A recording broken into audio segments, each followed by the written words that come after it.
there. So it's not for everything. But do a lot of your cooking outside if you get a chance to do that in a remodeling, renovation of your next house. Okay.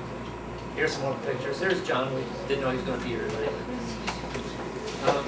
We stopped by a little town outside of El Rito and saw houses of different states of disrepair and some funky little structures. There, the upper right, there's one of those little earthen ovens. In the middle on top is an adobe house that is on the outskirts of town. We sat out there on the porch and told stories and drank beer with some aficionados and had a good time. It's all over the place. So a lot of people. Now this one is not the typical New Mexico sort of construction. The one that's falling apart in the upper left is, with the flat roof and the vigas and the kind of structure that was done traditionally in New Mexico. The one you see in the middle really harkens back to what we see a lot in the hill country. You see those wide porches, and you see those roofs that are probably a 5 and 12 or 6 and 12 pitch. This is something that's more European, more Germanic.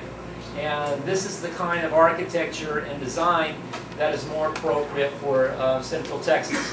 We have, in New Mexico, they have they have less than 10 inches of rain a year. Some places even less. So in the desert, you can probably get away with exposing the walls to rain more often.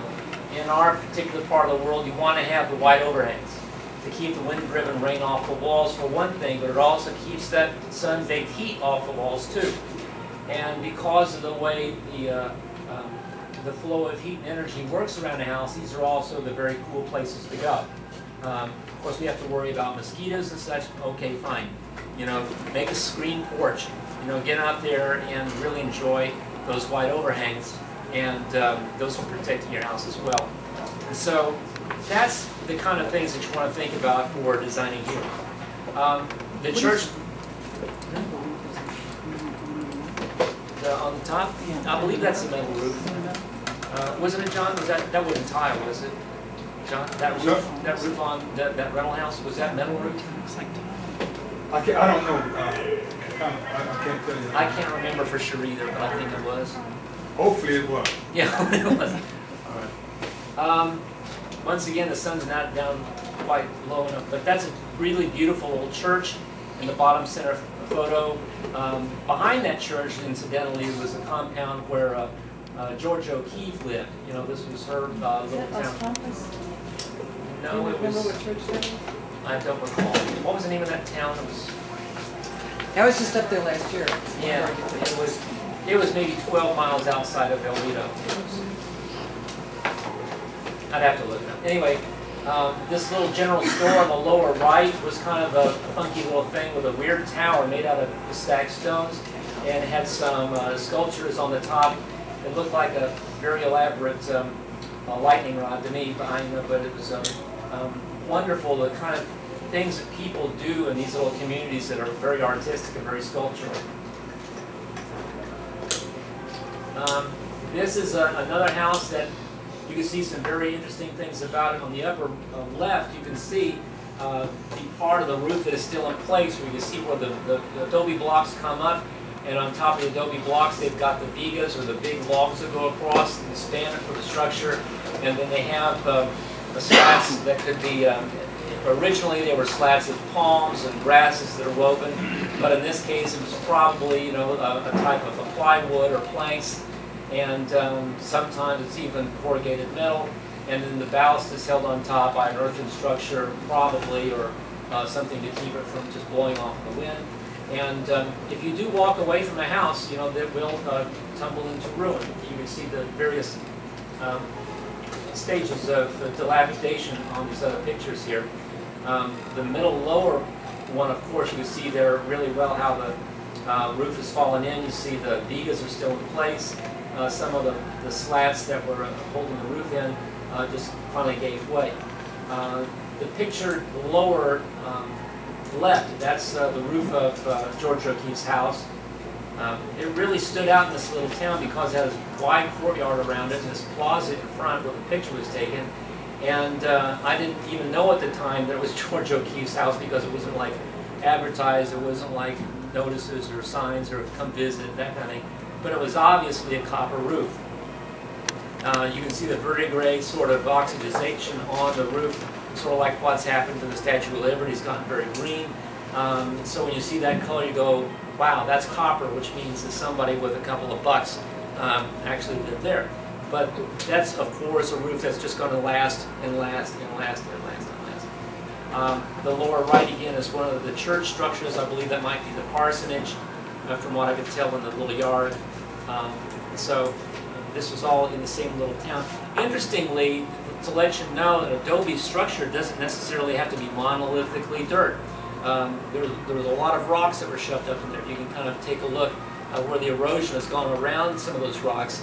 It really was thinking about, we need to build a wall, we're going to build it with what we've got. And so you've got a combination of the block, you've got a combination of rock, and you place it where you think you need it. And there's even places where they put wood in the openings so that you could have a place to nail window to and framing for doors. These are called Ringo blocks. You know, I'm not sure exactly where that name came from, but you know, it's much easier to nail and screw into wood than it is into dirt.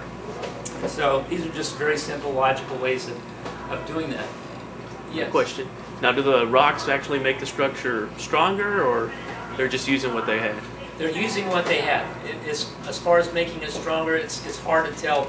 The bonding is what makes the difference. You know, you don't want to have all the rocks touching each other without a lot of the earthen aspect of it, because there's sort of the clay is interesting because the clay needs to bond to the sand or the grit or the particulate matter that's in there with little rough edges. You don't want sand that's real round. You don't want a lot of rocks that are really round because it's more slick. So you want something that will bind to all the little nooks and crannies and very adhesive that way. Because clay really is a series of plates that slide against each other. If you look at it on a molecular level, clay looks like a lot of little pancakes that are just, that's what gives it its adhesiveness, that's what gives it its glue, and then of course, that's also what gives it expansion, because when those things get full of water, they pop up. And you've got it, clay will expand very much in a rain situation. So you modify it a bit with the sand, and you modify it a little bit with the other materials to keep that under control. If you tried to build an adobe wall with 100% clay in a very moist situation, it's just not going to work. You know, you're going to need, you know, a sand to kind of counteract that aspect of it. These are just some pictures that kind of give you the color of New Mexico.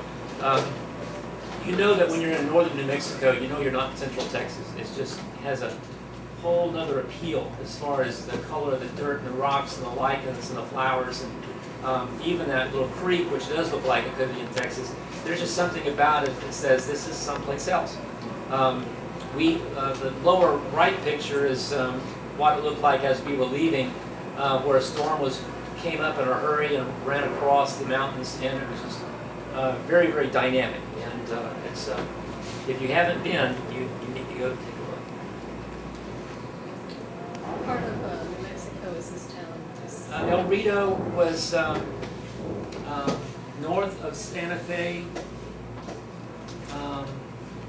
and northwest of Taos. It is about an hour or maybe hour and a half north of Santa Fe.